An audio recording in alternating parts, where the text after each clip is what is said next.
ఎన్నికల షెడ్యూల్ కూడా వచ్చేసింది. దీంతో రాష్ట్రంలో రాజకీయ పరిణామాలు మారిపోతున్నాయి. తమ పార్టీలో టికెట్ దక్కని వారు పక్క పార్టీల వైపు చూస్తున్నారు. టికెట్ దక్కకపోయినా పర్లేదు, మా పార్టీకి నా వాల్యూ తెలియాలని పక్క పార్టీలోకి వెళ్లిపోతున్నారు మరికొందరు. ఇలాంటి పరిస్థితుల్లో ప్రస్తుతం తెలుగుదేశంలో ఉన్న వంగవీటి రాధాకృష్ణ జనసేన కీలక నేతలను కలవడం హాట్ టాపిక్ గా మారింది. మనోహర్, బాలశౌరితో భేటీ. టీడీపీ విడుదల చేసిన 2 లిస్టుల్లోనూ వంగవీటి రాధా పేరు లేదు. మరోవైపు జనసేన పొత్తులో తమకు దక్కిన అవనిగడ్డ స్థానంలో బలమైన అభ్యర్థి కోసం చూస్తుంది.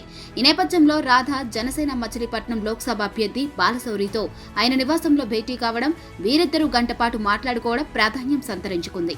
అంతకుముందు రాధా జనసేన పీఏసీ చైర్మన్ నాదెండ్ల మనోహర్ ను కలిసి కూడా మాట్లాడారు. జనసేనలో చేరతారని ముమ్మర ప్రచారం. కాపు నేతగా తెలుగు రాష్ట్రాల్లో విస్తృత పేరు ప్రఖ్యాతులున్న వంగవీటి రంగా వారసుడిగా రాజకీయాల్లోకి వచ్చిన రాధా ఆ సామాజిక వర్గం ఓట్లనే నమ్ముకున్న జనసేనలో చేరతారని ఎప్పటి నుంచో టాక్ నడుస్తుంది. రాధా ఇటీవలే వివాహం చేసుకున్నారు. ఆయన అత్తామామలు కూడా జనసేనలో ఉన్నారు. తెలుగుదేశం పార్టీ టికెట్ ఇవ్వకపోవడం, ఆయన తాజాగా బాలశౌరి మనోహర్లను కలవడం జనసేనలో రాధా చేరికకు రూట్ క్లియర్ అవుతున్నట్లే కనిపిస్తోంది. రాధా జనసేనలో చేరి అవనిగడ్డ నుంచి పోటీ చేస్తారని విశ్లేషణలు వినిపిస్తున్నాయి.